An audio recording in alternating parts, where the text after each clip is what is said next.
present to you one of the rare occasions where I do a top 5 instead of a top 10. This is going to be my top 5 games that I'm anticipating. Now, just a heads up, they have to have gotten at least one trailer, but we don't need an official release date or confirmed name yet in order for them to qualify for the list. Now, I'm going to stop rambling and just get on with the countdown.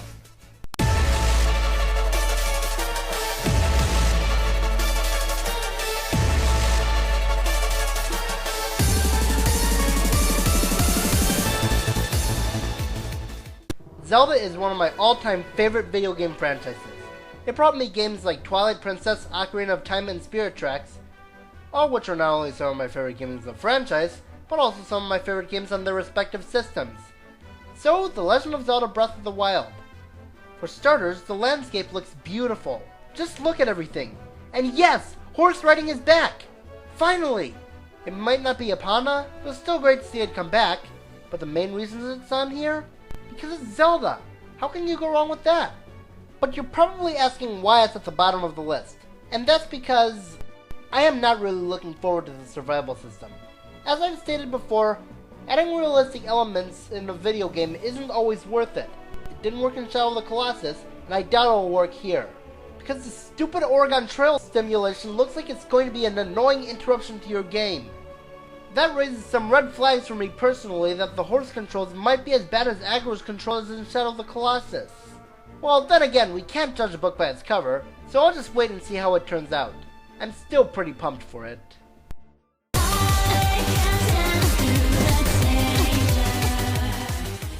Like Zelda, Sonic is one of my all-time favorite franchises, and I honestly prefer 3D over 2D. Most of the time. So hearing about this new Sonic game coming in 2017 definitely gets me hyped. It looks like it'll be a pretty nice Sonic experience, and it seems pretty dark with the whole Eggman has already taken over the world concept, just like in that one Saturday AM cartoon, which I admittedly haven't seen. It probably would have been higher, but we don't know much about it yet. Now before people write this game off as terrible because it's a Sonic game that came out after Generations, keep in mind that Lost World is just one game and won't ruin the franchise. And if you're going to bring up the Sonic Boom argument, it's a spin-off. Let alone a spin-off that wasn't even developed by Sonic Team. I have heard some worries that they'll rush it like they did with Boom in 06, even though I do have a slight worry in me saying they will.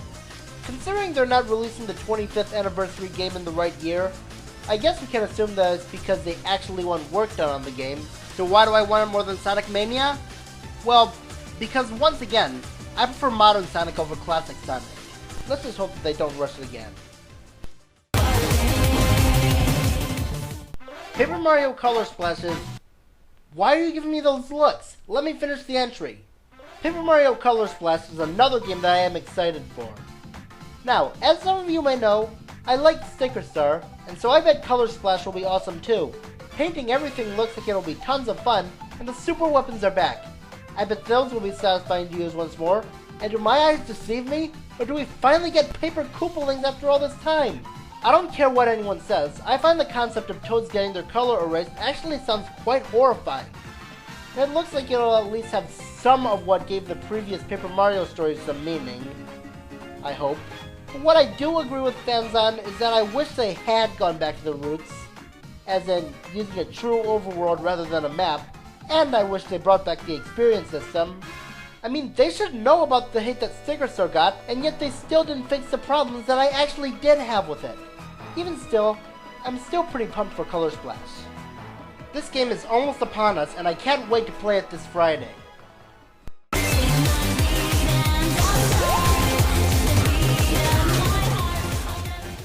Kingdom Hearts 3. Man, it's been way too long since we've had a Kingdom Hearts game like this, not counting HD collections. Don't get me wrong, Birth by Sleep and Dreams Out Distance were fun, but I want a game that plays like a true installment. I'm glad to see we have Donald and Goofy again, for more than one world. Hopefully they let us team up with other Disney party members, like say Baloo, Elsa, or Ralph. But there are a few worries I have. First off, is it me or does Square Enix not seem to care about letting us fight Disney villains anymore? So far we've had 3 Disney villains that can handle themselves that we couldn't fight.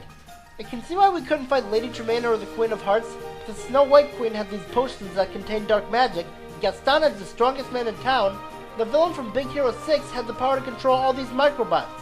Well, maybe they'll prove us wrong. Let's hope that we get to fight villains like Syndrome, Hans, King Candy, or Darth Vader. My next worry might contain spoilers from the game if it turns out to be true, so I'll just type it backwards on screen just in case. Let's hope they don't do what I'm worried they're doing, because I don't even know if Disney even gave them permission to do that or not. I wonder what kinds of worlds they'll have in Kingdom Hearts 3. Well, so far we've gotten 2 confirmed ones that are actually new, not counting Hercules, which we've seen in literally every Kingdom Hearts game except for Dream Drop Distance. I'm excited for the Tangled world because of how it's my 3rd favorite Disney movie, and there's a new Big Hero 6 world now. Some of my most recommended worlds are Wreck-It Ralph, Jungle Book, Brave, and please bring in Frozen! I will be forever grateful if you do. I bet this will be a phenomenal game, and if we're lucky, it might get Square Enix back to what they used to be. Before we get to the number 1 entry, I'm going to list off a few honorable mentions. First is Kingdom Hearts 2.8.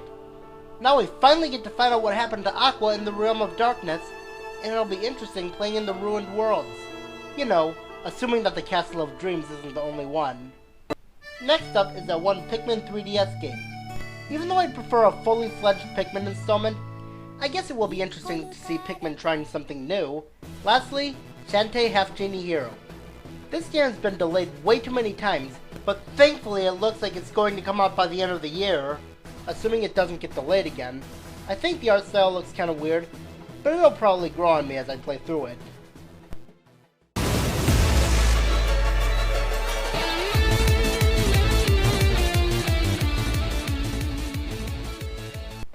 Of course, Pokemon Sun and Moon is my number 1 game that I am most hyped for. Now, I was very disappointed in hearing that we wouldn't get Pokemon Z, especially since X and Y were unfinished, but that's an outside factor. I'm still very hyped for Sun and Moon because, once again, it's a Pokemon game. There are some things that are going in my favor, like the new Alola forms. That sounds like a very cool concept, and I think that I prefer the Alola forms over the Mega Evolutions. Why? Because Mega Evolutions pretty much destroy a Pokemon's chance of getting a new evolution. But if Alola Rattata's anything to go by, that means that even if a Pokemon gets an Alola form, it might still have a chance of getting a new evolution. Plus, we finally get to see both Pokemon and their trainers in battles at the same time.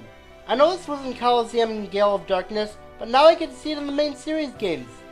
Though I kind of see the Alola trials as both a good and bad thing. I guess the same formula could get kinda tiresome, and just because it's different doesn't make it bad, but something inside me tells me this won't change for the better, especially since they still won't give us a Dark-type gym. Why are you doing this to us, Game Freak? Let's hope this game doesn't disappoint, because it's looking awesome so far, and is my number 1 favorite game that I am looking forward to.